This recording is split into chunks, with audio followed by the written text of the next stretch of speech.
Welcome back, everyone. This is the Shop Stool Podcast, episode 9 of season 6. We have all decided to take a break, and we're on holiday in Thailand. Yeah, because that's how we roll here. Yeah, sorry guys for rubbing it in. I forgot to tell you that I was on holiday in Thailand. So yeah, now you have to look at this nice villa and a swimming pool, and me, instead of having my morning coffee, I've got my morning coconut. It's like so fucking cliche, but yeah, we needed a break, man. It's our first overseas trip, apart from visiting family in New Zealand, since 2019. The first one with kids, and came to a lovely island near Koh Phi Phi, and just chilling. You may have to. I mean, I know you always complain about the editing you have to do, Robin, taking out Joey's pen clicks and squeaky chair and stuff. You may either have to deal with me swearing at mosquitoes or a child vomiting in the background. So I thought you were going to say I'm going to learn some new bird calls or something like that. But well, there's child vomiting. The geckos seem to be the loudest thing, and there are monkeys. So yeah, just get ready. Yeah, cool. Right. So yeah, Brian's coming to us from Thailand. Joey and I, unfortunately, are not on holiday. Sorry, guys. But we are hard at work, aren't we, Joe? We're gonna talk about hard at work stuff. I've been doing some hard work. But before we get into that, Brian, you were at an exhibition. I was, yeah. I missed 2 weeks ago. The last show. I think that's the first Shop Stool I've missed since I joined the team. I think so. It probably was, yeah. Was nearly going to dial in just to give you like a quick live. Yeah. Yeah, sort of the thing. It was good. It was busy. I had to keep listening to my own line that I say to myself, that I say on the show to other people. You know, these things are worth doing, and the payback is in the long run. Because on the first day, man, it was quiet. It's just, you know, after setup. Because I don't know, interior designers and me. I mean, I'm sure we have a few interior designers that listen to the show. Maybe not. But man, I don't vibe with those people much.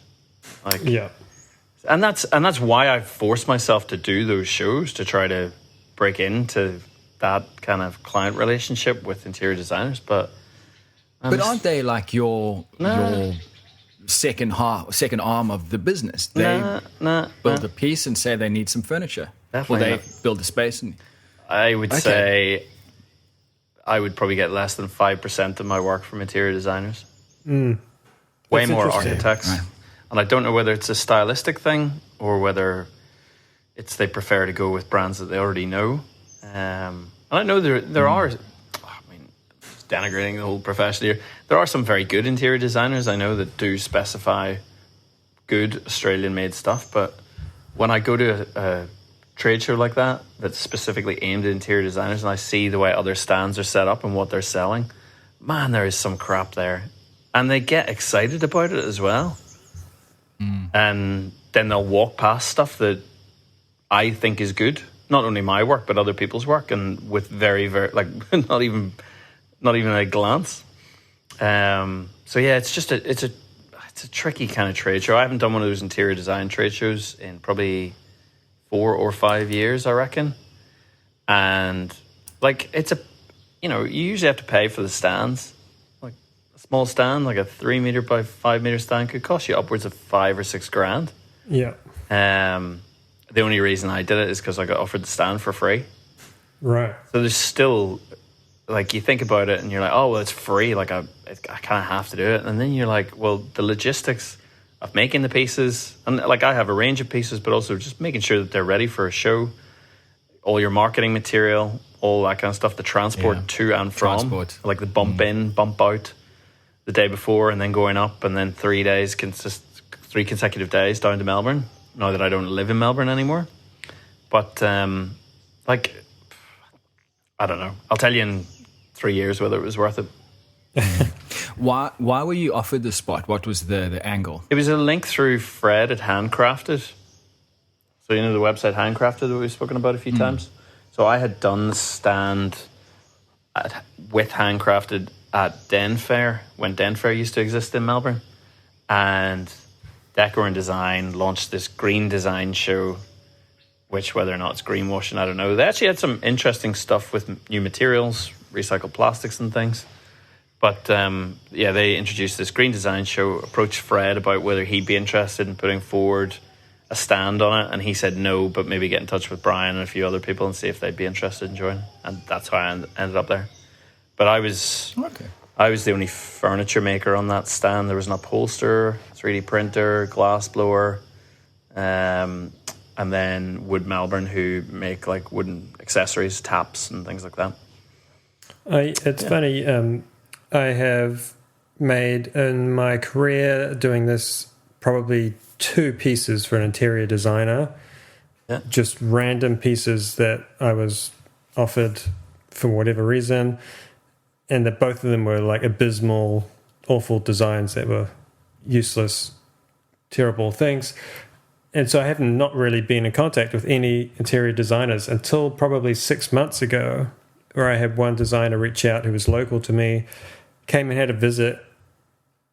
Maybe it was a bit more than 6 months ago, but since then she's probably offered me 6 jobs, and really? I've probably got 4 of them. And wow. So it's suddenly having this relationship with this one particular interior designer is like really paid off. And it was just a random crossing of paths. But yeah, really interesting how it can go, you know, spend 10 years having no luck, and then there's one that just fits with your brand. So I actually met one interior designer came up to me and said, "Oh, you've done stuff for my clients up in Queensland," and the client had found me rather than her finding me, but she recognized my stuff. Right. But yeah, it's something I'll keep trying, and I'll keep networking, and I'll keep smiling and chatting to try to work on those relationships. But it's definitely a weak point in my kind of arsenal of clients. Like, I feel obviously more at ease with having a background in architecture. I feel way more confident talking to other architects, and then direct to customer was always my biggest thing. So yeah, and it's all about keeping your face in the foreground, so that, Joe, as you say, in 10 years your name pops up on the, you know, in people's minds. The one of the reasons I'm asking about this is, here in Townsville, I've just recently met an interior designer originally from Sydney who does work all across Australia. He's actually in California at the moment doing work over there. So he sounds like he's pretty ahead of his industry. And when I met him, obviously he said he's an interior designer, and my ears pricked up. And then I said I'm a woodworker, and I got the impression that his ears pricked up, and I thought, well, this is going to be a match made in heaven. So the reason I'm asking Bryan is more from the perspective of, are interior designers and furniture makers at odds with each other? But I guess with what you're saying, Joey, no, they're not. It just depends on who they are. It feels that way. I don't know. Like, I just always felt that interior designers are very trend heavy. You know what I mean? Like, so all that Memphis furniture and stuff that is big is what they will spec now. Like, they won't specify work that looks like my stuff as much. I agree. I think they often are just speccing, well, one, what the client was obviously looking for, but as well what's popular now. And I have found that interior designers have their fingers in like 1,000 different pies, and have a massive kind of Rolodex of people who supply certain things, and I'll just get that one thing from that one person. And I feel like it's probably difficult to break into that already existing Rolodex if they've already got that area covered. And a lot of the places that they will specify from are obviously made overseas. They offer big trade discounts, so 40% trade discounts. The client will, or the interior designer will say to the client, "Well, I've got a relationship with this company. I'll get you a 15% discount." The client thinks they're getting a great deal. Yeah, but then the interior designer's scooping money off the top as well. So I mean, that's how you make a living. It's all just the hustle and sales and stuff that furniture makers are generally bad at, that we need to get better at. I'm going to go back and listen to the episode with Lanny again. Well, need to get my hustle on. if we've got time in this episode, we're going to come back around to that because that's something that I wanted to discuss. But before we get on to that, Joey, you had an update on your insurance man. Okay, just before I answer this question, you'll have to edit this out. I just got a message to say that a truck's on its way with a load of plywood. So I'm going to have to get that load You're not editing this out? Yeah. This is real. This is real up. I'm going to have to get this bit of plywood off this truck. It's probably going to take me 15 minutes or so. So do you have to go now or are you just waiting? No, not quite. The truck. When I hear the truck pull up, I'll just excuse myself then and yeah, cool. off we go. Okay, so fire, yes, fireman. So they didn't like extension leads. They said they're not going to give me insurance unless they're mechanically covered. I called, so their only advice to me was to call my electrician and have him tell me how they're going to fix the extension lead problems. So they flat out denied the insurance unless that was fixed? Yeah. And so, wow, This okay. is and mental. so I go to my electrician. He says, oh, yep, I've run into this a bit. You have to put some kind of like rubber ramp type thing that you'd run a cable underneath, like you might see at a live event or something where they're really running cables across the lawn and they put like a little black and yellow ramp, little plastic thing, so you don't trip on the cables. Yep. So you've got to have something like that. And I'm like, okay, but that defeats the purpose of the extension lead. Like, this is ridiculous. And he said, yeah. And the insurance company said, we also need your electrician to sign off this particular piece of paper and say that everything's to code. And the electrician said, well, I'm not doing that. No one's going to sign that. Of course Why would he put his name against it? Yeah, he said, all I'll do is come and test and tag your extension lead if you want, or your tools, so they're safe. So I was like, okay. And then we were going through all these options. Me and my wife are just like, what is this? Just what is it that's bothering us? It's something that's just so impractical and gross about the whole thing. And I was just about to buy some of these things from Temu or something. And I said to my wife, this is ridiculous. Like, how long does an extension lead have to be on the ground before it becomes a hazard? Like, if I drop it immediately, does it have to be covered? Can you have an extension lead on the floor for 15 minutes? So what is the time span? And then we're like, yeah, it's temporary. It's a temporary thing. It's not like it's a permanent. If it was permanent, I'd have this electrician run a new power lead on the wall, you know? So I called my insurance broker. He called the guy who did the inspection, and he said, oh, if it's temporary, it doesn't matter. Are you joking? And it's like, we just had hours of discussion and stress and conversation. So he's thinking about all these guys who just have one PowerPoint and then wire up the entire workshop with power leads. And wow. I was just like, I'd already been rubbed up the wrong way because in his report, he took photos of the extension leads. The one picture he took was of the hose that runs my airless sprayer in the paint room. And he said, this extension lead is not protected. I'm like, dude, this is a hose, man. Like, what are you talking about? So, I was just like so flabbergasted by the whole thing. And so it turns out if you temporarily use extension leads and then pick it off the floor once you're finished with it, then it's fine. You're all covered. So, which is the standard way to use the extension cable, right? Which everyone knows about. Yeah. It's like they made a mountain out of a molehill, and it was insane. That's wild. Just don't leave them on the floor, guys, and you'll be fine. So crazy. Like, we do sound, it is a bit of like old man screams at cloud. Like, I feel when we talk about things like this, but the world has to catch itself on with this shit. Like, it is just how can we operate as businesses when we're having to deal with morons like these? Yeah. I mean, it does cause a lot of stress because suddenly you're like, do we just cancel insurance? What if? How much is it going to cost to comply? How much harder is it going to make my daily workflow? And then, I just didn't do my job and actually tell you what the regulations are. Very strange. And then the guys who are trying to do this properly, like yourself, they're trying to do the right thing. They get screwed over. You wonder why people are just cutting corners and saying, fuck it, I'll put my own power, do my own wiring. Yeah. I mean, you can see how you could have this fear of an inspection because suddenly you're like, get tagged or flagged for all these different things. Where actually, it's not that bad if the person were to know what they were talking about. Yeah. Like when you were saying, well, what about building sites where they're all run off one power source and a million different extension leads? Yeah. Like,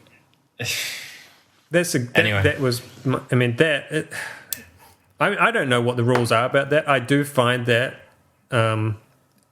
is probably not the safest when no, it's not. No. Most building sites have one active power point or a double power point and the rest of the house is dead, which is nice and safe in terms of the builders working with wires and stuff in the walls. But you do end up with like 7 or 8 leads coming out of this big snake pit of multi-boxes. That can't be the best way to do it, but I don't know what else you meant to do. Fun times. Yeah. So what's the path forward now? So you've cleared that up? Yeah, my broker called me back and said, it doesn't matter if it's temporary and everything's fine, just carry on as normal. So forget anything happened. So, done and dusted, right? Yeah. Easy. Oh, gosh. It was like, what a load of bollocks. It's all days ahead of me. Like I can't remember if the last show that I was on, I got the planning permit through for the shed. Did I reveal that? Yes. I don't think you had permission quite. Yeah, so the planning permit's gone through. Oh, you just put it in. Okay. I think I just submitted it. That would have been a month ago. Yeah, it was probably submitted and I was waiting for the council. And I went through with no issues, no bushfire problems, no nothing. All the joys of being in that farm zone as opposed to urban planning. Yeah. So you don't need to do anything around the perimeter at all? I don't have to do anything. I had to, there was a lot of drawings and things that I needed to do to submit with it to show fire risk and distance to buildings and all that kind of stuff. But it all went through fine. So now it's just getting a building surveyor to paying them money to do very little work and just tick off a kit shed. It's like, Jesus Christ. And so that's based on a location in your yard. You can't shift it around. No, it is. It needs to be in that spot. So you need to give boundary setbacks and things. So it needs to stay in that spot. If I move it, council could come and I need to, pay for an amendment. I ain't doing that. Right. But it's just about getting the building surveyor now. So fingers crossed, we're going to be building in about the next 7 or 8 weeks is the plan. Oh, cool. That sounds like lightning speed compared to my one. Yeah, well, I suppose you were building. It was right after COVID. I had no. Yeah. There was no materials. Now, I tell you what, getting trades in Ballarat now is easy as. I think in Melbourne too, it's getting easier. Probably as a result of there being less work around, I would think. Right. Some of the quotes are still ridiculous for electricians and things, but at least there's people that are willing to do jobs, even small ones. So hopefully the shed will be up because it's a kit. It'll be up in just maybe 3 days. 2 days is the erection time for it, and then obviously is that it? Yeah. So the biggest time completed, done. Completed, done. Yeah. So it's So it's the slab and the electrics are sort of the bigger jobs than the actual erection of the shed. And then I will have a brand new 150 mine was square meter. 5 days. 5 days once they started. Yeah. Did they bring in a crane? My guys just used a tractor to lift up the main portals that form the legs and the roof structure, and then a scissor lift, and that was it. The ridge on your shed's what, about 4.5 meters? Is it, Joe? Mine is right on 4 meters. 4 meters, okay. Yeah. Yeah. So I think these guys will be doing the same thing, probably just with a tractor or something, or a lift. Yeah. So that's nice all very exciting. Awesome. And then I'll have to jump through all the hoops with the insurance stuff that you're going through, I'm sure. Yeah. because I saw you had a picture about you lighting a little potbelly fire in the corner of your existing kind of garage current workshop. Yeah. I think the new workshop. And that was always the tradition in all woodworking places, and it's so far from being acceptable these days. But how good would it be to be able to get rid of your scraps and just have a source of heat? Yep. But I mean, the insurance companies would absolutely die of a heart attack if you told them you wanted to put Why do you think it went up as a story rather than a post on my Instagram? Yeah, right. But yeah, we've said nothing on this podcast. Yeah, this would be the redacted podcast. Yeah, like I think it's going to be a split system in the new workshop. So probably split the space, maybe half and half or 2/3, 1/3 to have a machinery space and a woodworking space, and the kind of woodworking assembly space will probably be the side that I will condition and try to keep that as a nice, comfortable space. Yeah, because it's not very often that you are spending all day in front of a machine. It doesn't happen that often. So you want to be standing at your bench without sweat. And you're moving at the machine a lot, Yeah. So that is the plan. It's so funny. Yeah, I keep forgetting you've got to think of your split system for both seasons. Yeah. Because I'm thinking, you are moving at the machine. That's why you want the cool air on you all the time.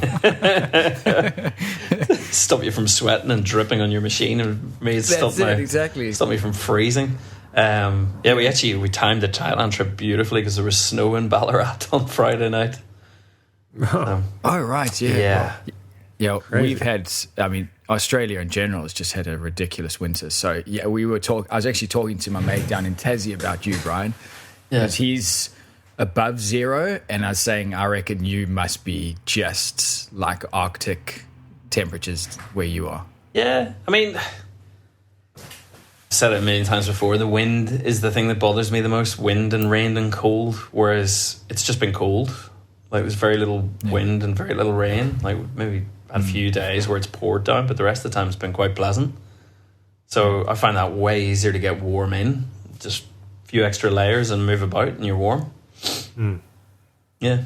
So I don't know. It hasn't hit me yet. I'm sure when we get back from Thailand, I'll be complaining like. What's the temperature right now? What are you at in Thailand? What is it? 7:30 in the morning. It is 29 degrees. And you'll fly back to snow.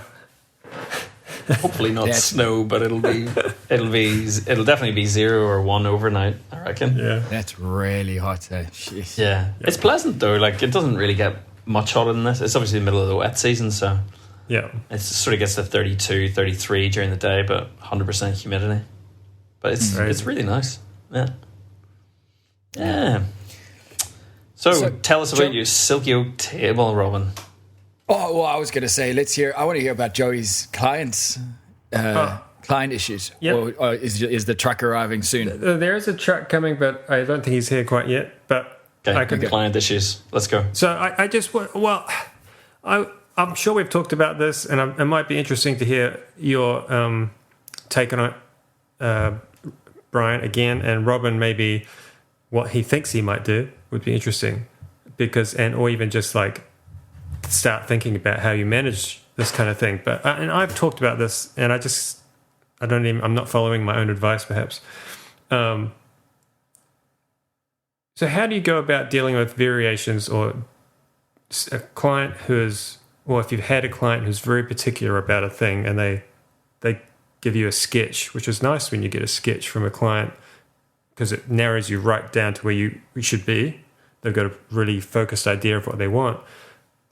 And how many times would you draw and reprice and draw and reprice and draw and reprice? And at some point you can't start going, well, I've put a lot of work into this, and even though I'm building in some of this money at the back end, I still haven't got a drop in the bank yet. And I am like starting to see the emergence of a red flag. And it's like, do I want to... So just the back and forth about drawing is just taking a long time. The design Yes. process just taking too long. It's like lots of really specific things that I wouldn't typically think a client would, not that they wouldn't care about, but specifying things and wanting to see it on the drawings, and then completely redesigning a whole area of a, say, a kitchen. Just, I don't like that design now. We'll just draw the whole thing again. Okay, fine. That's great. All takes time. And I have asked for some money, haven't got the money. You know, it's like, God, it's just... So this is pre-job variations. Yeah. Yeah. And I just feel like, God, it's just one of those jobs where I'm feeling like a bit, oh, man, I'm really getting there's a lot going on. The job's great. The lady's great. She's nice. But I just feel like there's a lot of happening for no reward at this stage. You're confident the job's going to go ahead, though? I have my doubts now with me. Because I've got some points of view of, I guess, lines drawn in the sand of, I will not say that I can guarantee a particular thing because there's other things at play. Yep. For example, one sticking point perhaps seems to be, have you've seen a fridge where the front door of the fridge is part of the cabinetry? They call it an integrated fridge. I've never seen one where you don't have a gap. You have to have at least an 8mm gap around the door. My client seems to think they had one in their last house that only had a 2mm gap and that it can be done. And I've said, well, that may be so based on newer fridge models.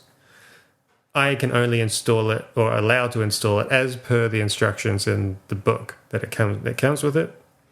Anything else is extra. If you want The book as in with the fridge. The fridge specifications. Like you can only do it to the specifications. Anything other than that is kind of over and above, and probably has got warranty issues as well if you start doing fudging things. That seems to be a bit of a sticking point where, but we've had it already, it's going to be fine. But it's like, but you need to agree that you still need to agree that I'm only going to do it as per the instructions. Like I can't say, oh yeah, fine, I'll do it as per whatever you want, because it might not work, you know? And so you can't promise something that you don't have all the available information. And I find it's just a tricky thing of when do I say, I'm not going to do any more variations. I don't know. For me, it's obviously a bit different because I don't really do kitchens or larger projects like that. We'll keep talking. Joey, you go and do your plywood. I'll talk to you. All right, okay. Yeah. Shall we change tact, Robin, and come back to that? Oh no, I'm quite interested to hear where you're going with this. So for me, my variations tend to be smaller ones because I'm dealing with a freestanding piece. So it might be a small, like a stylistic change, like a type of detail. They might want a rounded corner instead of a square corner. Like the variations tend to be quite small. Like I've never had to do a total redesign of a piece from the initial concept when I'm doing a bespoke piece for a client. So I'll build in that 5 to 10% variation cost into my fee. I'll charge them a design fee up front. And, if I do need to do a total redesign, I'll probably come back and have a conversation with the client saying, well, these are your allotted hours for design. This is my variation fee. Like, I'll just charge them an hourly rate beyond that. But, I've had some, like, the last of the clover tables that I did for John Wardle, the one for his home, he wanted the sliding tray changed. And previously I'd had that milled by CNC by like butter. Yep. And it was partially a time constraint on getting it ready for the exhibition. And partially I just was like, I do not have the brain power to deal with this. I'll just stick it off to the side. And then there's obviously a huge CNC cost in it. And then he said, right, the architect, let's do a cheaper version for this table. And I was like, cool, done. Let's just do a flat bottom tray, some sides on the tray with a fin down the middle. Perfect. And then it sort of starts to morph into being something that's more complex than the original CNC'd one. Yeah. Where I'm having to try to do like more unknown. Yeah. You don't know what. Yeah, I'm trying to do all these relief cuts to sort of do this very fine taper on the underside of it. And it ends up building up and up and up, where it's like I should be charging what the CNC costs were for the initial tray or more. But I'm charging less. And it's like, I think when we talk about managing clients, it as shit as it sounds, there is a kind of an individual basis that you need to work this out on. Like, is it going to be a client that's going to come back for repeat work, or is it a one-off thing? If it's a one-off thing, then I would say you're probably more likely to charge them for those individual variations. Yeah. And I don't know, maybe that's a bad way to do business, but I don't discount my work at the front end for anyone, really. So can I, at the back end, allow a bit more wiggle room for clients that I think are going to return me work? Yeah. Just to go back, when you talk about variations, just so I understand the terminology, because this is a new term for me. Yeah.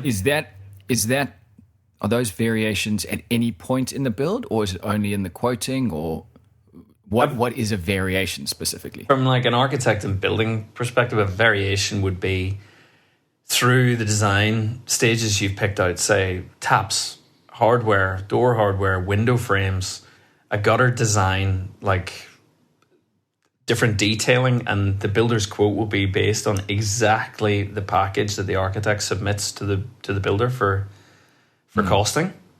So then if the builder wants to change the windows to save money, they have to negotiate with the architect and the client what the variation will be. Or if, like during COVID, during supply chain issues where prices were going up, some builders that weren't working on fixed contracts were saying, well, you know, price of a window frame's gone up by 30%. We've got to pass that on to the client. And does that appear as an order line or a line in the invoice? Yeah. Okay. Yeah. With my kind of work, like a variation would be mainly changing things like the types of timber. So if you want to change it from a Tassie oak or a Vic ash to a black butt, there might be, a 20%, 25% material jump, which equates to, 4 or 5% across the project. Something like that. So that would be a variation. Changing the design. Unlikely, though, that the timber would change because that would be originally quoted on. So, I've had it happen before after they've signed off a project, but before I've started on it, that they've wanted to change timber, and I'm like, right, okay, so that's fine, but it'll cost you an extra $400, $500 or something. For me, the biggest variations for doing bespoke work would always be design changes. So they wanted to change the detailing of something or change the size of something. And if there's, say on my pinch bench, if they want to change the width of it, obviously there's a few different ways you can do that. You can either change the width of the spacers in it, or you can add loops. So variations like that, I'd have to put it to a client saying, option A, option B, this is the variation for option A, and this is for B. But in kitchens and things like Joey's talking, I think there's far more room for variations.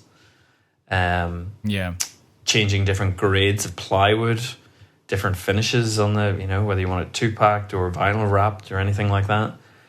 Upgrading or downgrading hardware, like different hinge hardware. Here he is. The man's back.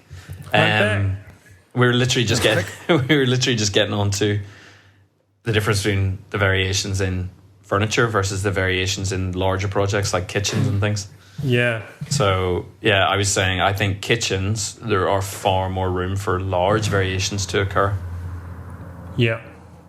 Like furniture, to me, it can be tweaking a detail, tweaking a material, something like that. Whereas I think when you're looking at grades of plywood or finishes or hardware, things like that, it can be huge. So you're not actually changing the design of the kitchen, but you're just changing the component parts. And you might increase the cost of the kitchen by 20%, 25%. That's a major part of some of the queries I've been having as well, is why is this part expensive versus this part? And it's like, yeah, hard to sometimes. Would you ever itemize that for the client or not?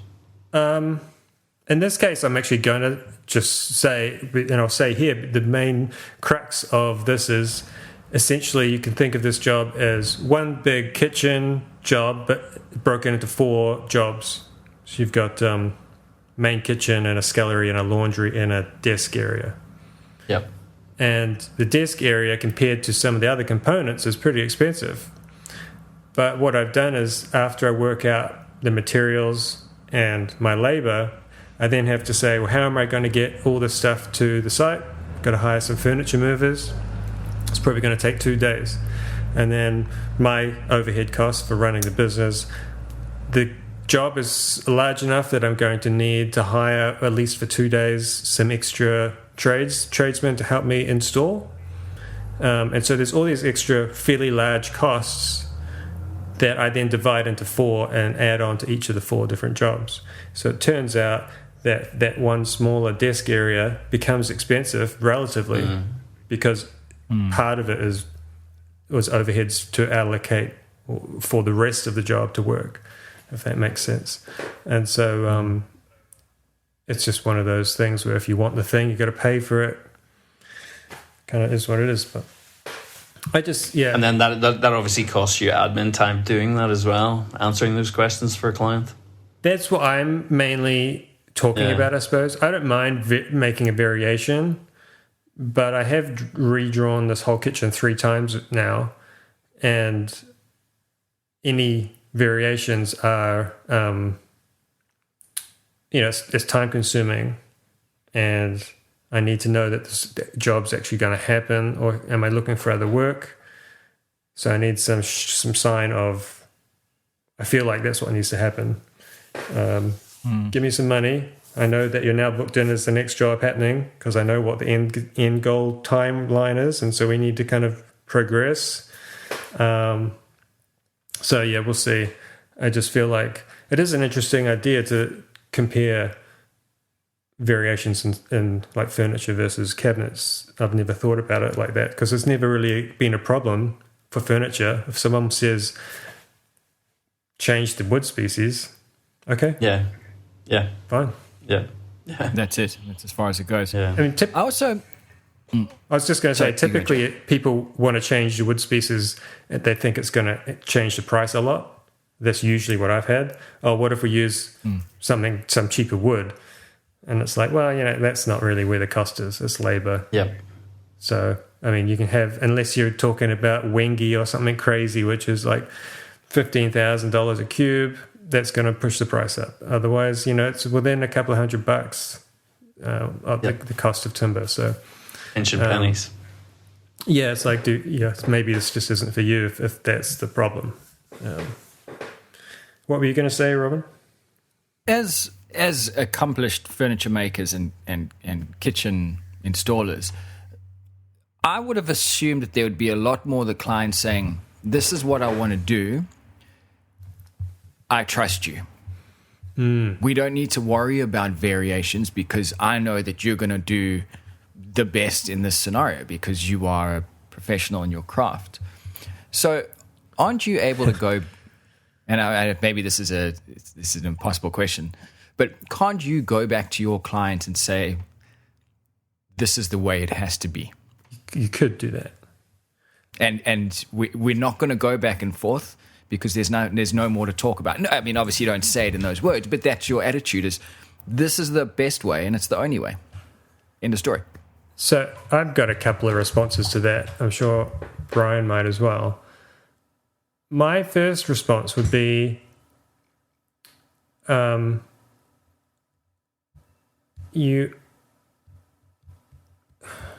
don't know.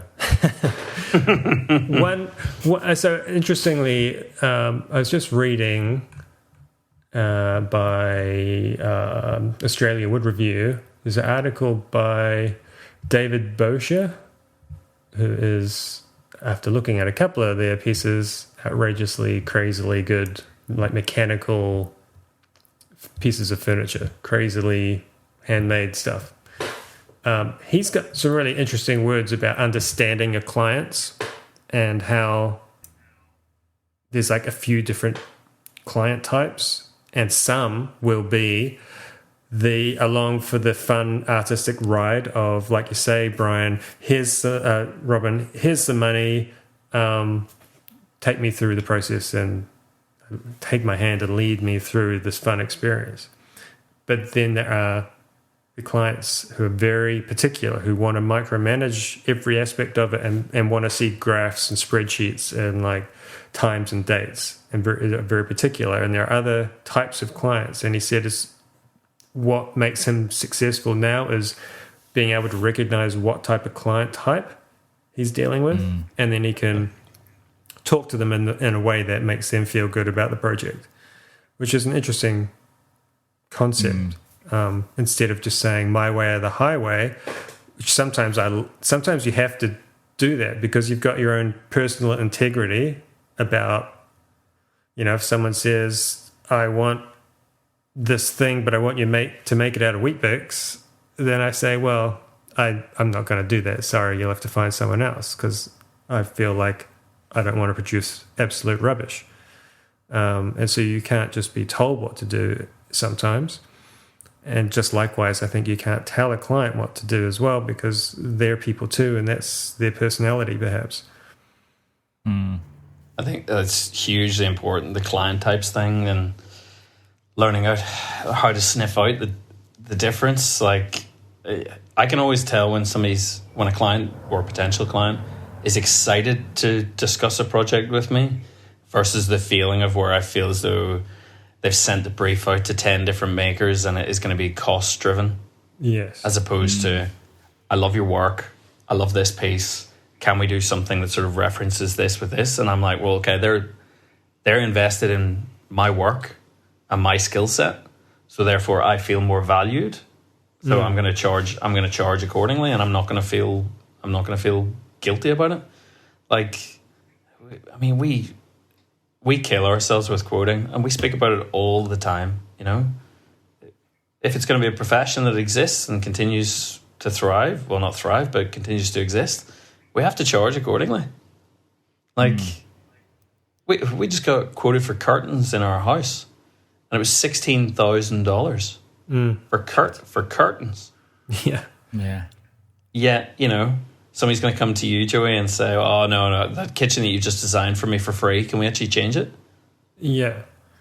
Like, you've got to value yourself at some point, right? Yeah. Exactly what you're saying. And I get that. But I find that it can be really difficult because really the crux of it is I'm not going to do any more work until you pay me some money. Mm-hmm. It's very hard to have that conversation and have it come out in a way that still leaves you on speaking terms. Yeah. I thought you guys all had a very defined number of redraws. I do. I've got one with 2 hours of tweaking is what. Yeah. So like my design package is kind of 6 hours of work, 2 hours of retweaks. So there's 8 hours in there. Okay. Yeah. So if you want to do variations beyond that, that's fine. We'll do it on an hourly rate. Yeah, it's interesting because I do typically, but this is one of those cases where the project's been dragging on for some time and it's been like, let's get some initial drawings, that's great, and an initial price, and then nothing for a while we're still dealing with other things to do with the house build, and then, we just need to tweak this one little thing. Okay. A month later, we need to maybe make a change. And so each time I work on it is not huge. But overall, when you add it all up, you're like, God, I've done this a bunch of times now. Yeah. All right. It kind of sneaks up on you. My advice would be, if you haven't taken a deposit off them yet, say that you're starting to book up for the next 18 months to 2 years, and a deposit will secure your place in the queue. That has been essentially said and done. Really? And not paid? Not yet. Right, okay. So that's where I'm at a bit of a like, okay, not sure how to move forward. So And do you really want this job? No, but I want to know if it's happening because I've already turned away work because of this. Yeah, okay. And so it's just a matter of, tell me this week is the crux of it. It's got to happen or it's not going to happen because I turned away 4 jobs and there's a 5th one that is waiting in the wings. So I don't want to get rid of that one. You know, I would just I would send through an invoice with a date on it, and payable by Friday week, and say that it's been and gone. So this, I don't know. It's a hard one, especially when it is costing you other jobs. Yeah, it is. It is a huge job, and that's why I need to get started on it. But it's like, it's not more important than other work, because at the end of the day, we all are working to feed our families. So it's just a matter of. Are they based in Auckland? Yeah. You met them face to face? Not yet. I would say where they live. We can go rough them up. I would say that would have sounded so much more threatening in my accent than yours, Robin. But I would say offer them to come out to the workshop for a face-to-face meeting. Like put it on them to see you, and like I think it's so much. I've always said with conversion rates, once you've met somebody face to face, they're far more like, unless you're a total dick to them, they're far more likely to connect with you as a person and therefore proceed with a job, I think. And it's on them to visit you, not you to visit them for free, but you're making them get up off their arse and come see you. I don't know. I would maybe try that. Before, Robin, you asked about, can't you just tell a client what to do? Essentially. I'm just going to defend myself. That wasn't exactly what I said. There was a bit more tact to it, but yes. Yes. But I said, what I wanted to point out was if a client, and this can happen across all things, furniture as well, if they've had a bad experience with a previous go of things, they're likely to be much more cautious the next time around. They still need to do the thing, whether it's a dining table or kitchen. And so they then also the second time round, typically clients learn a lot of the process. And so they're like, oh, right, last time I perhaps didn't read the fine print as well as I should. This time around, I'm going to make sure that everything is specified as I want it to be in the end, because now I know what I want. And I didn't understand what the terms meant. Now I understand everything, and so I'm going to be a lot more specific. And so I can appreciate that, because I'm probably a bit similar. If I was going to get someone to make something, I'd probably ask, what are the brand names of all the things, and how are you going to do it? So I get that. They don't want to be burned. I think you're definitely right. Like if it's the first time renovation project or something like that, maybe they are cautious, or if they have been burnt before, maybe that's made them cautious. But yeah, get that face-to-face meeting, I reckon. Plus, like for you to actually sit down and do design variations and render it up and then write an email and send it through, like what you can achieve in an hour of that time versus an hour of face-to-face, just showing them different options in 3D without having to actually just go to the effort of present something to them, like doing it in person, live. I reckon you'd fly through it in 40 minutes an hour. You know, what would be 3 or 4 hours of work where you're kicking your heels going, Jesus, are these bastards ever actually going to commission me? Whereas in person, they've made the effort to see you. It's interesting. It's surprising how long it takes to form essentially an email, a proposal. You can spend quite a lot of time just writing everything out in the right way as best you can, and attaching what you have to attach, and make it legible and come across 100%. personable and friendly. Yep. And you've spent 3 hours by the time you've done all that. Yep. And then you're itemizing things for them, and then you see one figure and you're like, oh, that feels a bit high, or that feels a bit low, and then you go back to your spreadsheets and go, well, maybe that shouldn't be that line item should be a bit higher. I do that all the time. When you actually write it out and you're like, oh, that doesn't quite seem right. What's going on? Yeah. So I would get them in person, do some live changes, and say, listen, well, like literally some quick calculations, like that's going to be somewhere between a $2,000 to $4,000 variation, I'll work out exactly what it's going to be for you and leave yourself enough wiggle room on things. Yeah. And say, I'll get back to you by the end of the week. Don't know. So this week you are doing the final chase for that money. Is that what the plan is? That's ideal. Right? Yeah, or just straight up. I need to know what's going on. Yeah. Okay. So by the next episode, we'll have some kind of a conclusion to the story. I suspect, or another fun Joey Klein story. Hopefully not. The rabbit hole goes deeper. Yeah. Well, okay. I'm going to try to line up a guest for the next episode. I've got some brilliant ones on the back burner, and they're dealing with that exhibition, and this last minute holiday has just kind of thrown me with the arrangements. But I will get a good one for 2 weeks' time. Oh, good. Yeah, cool. One quick question I have before we go, and this is very selfishly just for me, and I need an answer by the end of the week. Warranties. Bryan, in the past you've said that you have a lifetime warranty on all your work. Do you have that in some form of a contract that you hand over to your clients? No, I wouldn't put it in a contract. I wouldn't even put it in writing. I would say it verbally. It's a lifetime structural warranty. If a piece cracks or, I don't know, a glue line fails or something like that, I will fix it, and I will fix it for free. But if it's, you can tell when a table's been abused. Timber furniture is not indestructible, and it requires care and it requires refinishing. And if they contact me 2 years down the line and say, oh, listen, there's a red wine glass ring on this table, I'm like, well, that's because you put your red wine glass there. Yeah. That's not on me, but I'll come and refinish it for you, and it's going to cost you X amount. Yeah.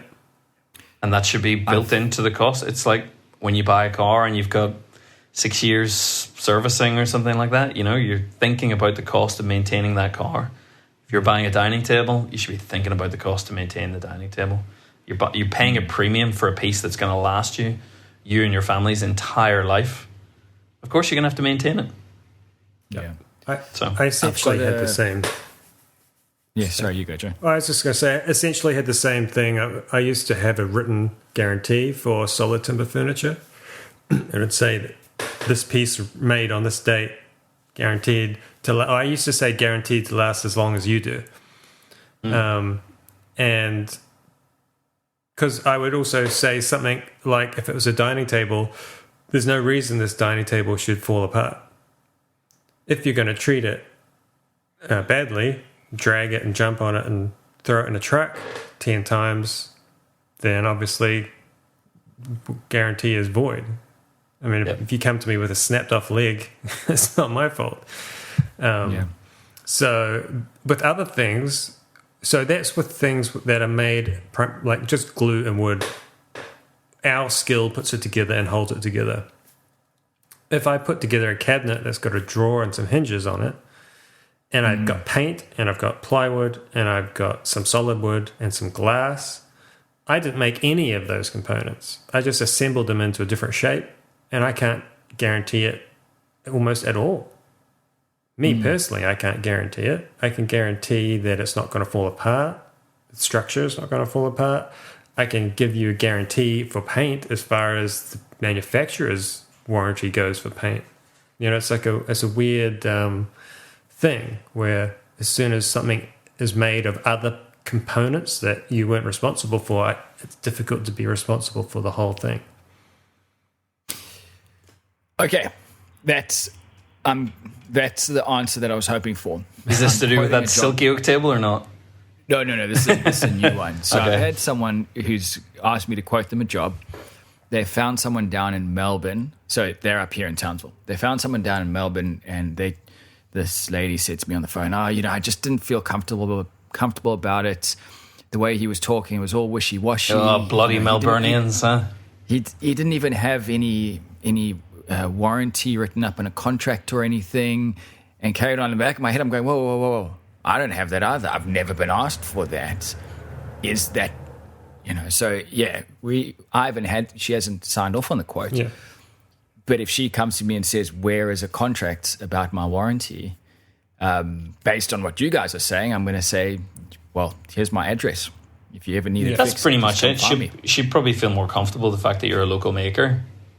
Which she did. That was part of it. Yeah. But but still, I don't have any written warranty. No. Yeah, you have to. I don't know exactly what the technicalities are in Australia.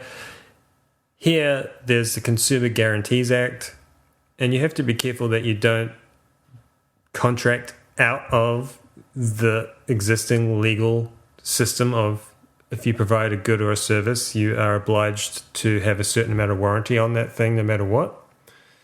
And so it'd be probably important to read that. And then if you're happy with the Consumer Guarantees Act, or you have to be, you don't have a choice, but you can just say, look, I abide by the laws of the land, and if there's an issue with it inside of this, there's already a contract by law, just by selling a good. Yeah, that's a good one. I'll look into that. Yeah, and so it's because some people do try and make their clients sign a contract which is outside of the scope of the national legal kind of consumer product guarantee, which is illegal in itself. Yeah, okay. Consumer rights and guarantees, the ACCC. That sounds like we're onto the right place. That is some fun bedtime reading for you, Robin. That's a big enough acronym to put me to sleep. Yeah. Yeah. Okay. Cool. All right.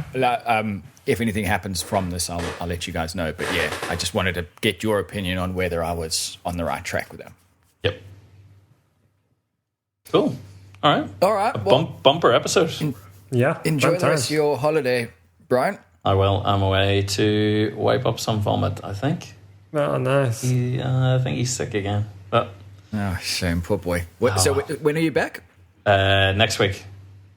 Yeah. Okay. 1 week. One more week in Koh Lanta. Lovely stuff.